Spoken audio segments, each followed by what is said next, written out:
বাংলাদেশ জাতীয়তাবাদী স্বেচ্ছাসেবক দল মৌলভীবাজার জেলা শাখা কর্তৃক আয়োজিত আজকের এই ভোট সভায় উপস্থিত মৌলভীবাজারের গণমানুষের নেতা, পৌর কমিশনার, সাবেক থানা বিএনপির সাবেক সভাপতি জনাব আয়াস আহমেদ ভাই উপস্থিত আছেন।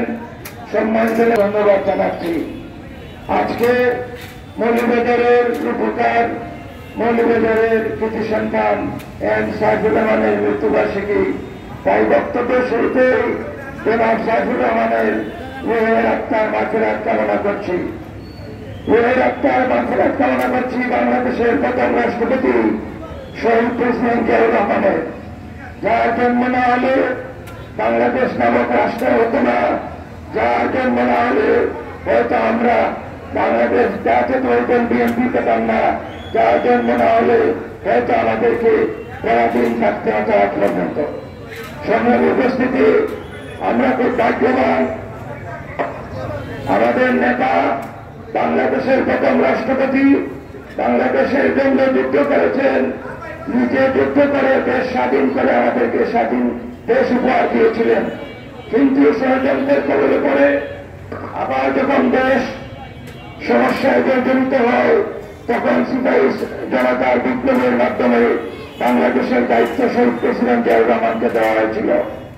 শহীদ প্রেসিডেন্ট জিয়াউর রহমান 3.5 বছরের রাজনীতিতে, 3.5 বছরের বাংলাদেশের ক্ষমতা পেয়ে উনি বাংলাদেশকে একটি ইমার্জিং টাইগারের রাষ্ট্রে পরিণত করেছিলেন।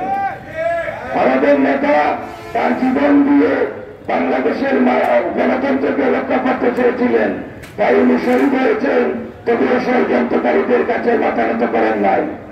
আমাদের নেত্রী দেশনেত্রী বেগম খালেদা জিয়া 9 বছর যুদ্ধ করে স্বৈরাচারী শেখ হাসিনাকে পতন করে বাংলাদেশে সংসদীয় সরকার প্রতিষ্ঠা করেছিলেন।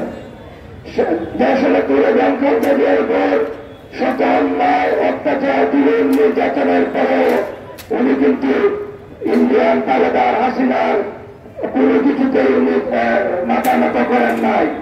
তাই উনি 10 বছর আগে বলেছিলেন আওয়ামী লীগ ধ্বংস হবে, আওয়ামী লীগ ধ্বস্ত হবে, আওয়ামী লীগ থেকে পচা দুর্গন্ধ বের হবে।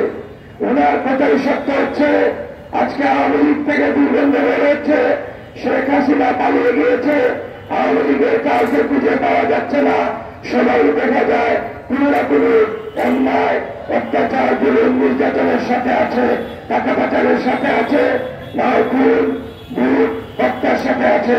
তাই তারা দেশ ছেড়ে পালিয়ে গিয়েছে। আমরা কিন্তু দেশ ছেড়ে পালিয়ে যাই নাই, আমরা দেশের মানুষের জন্য রাজনীতি করি।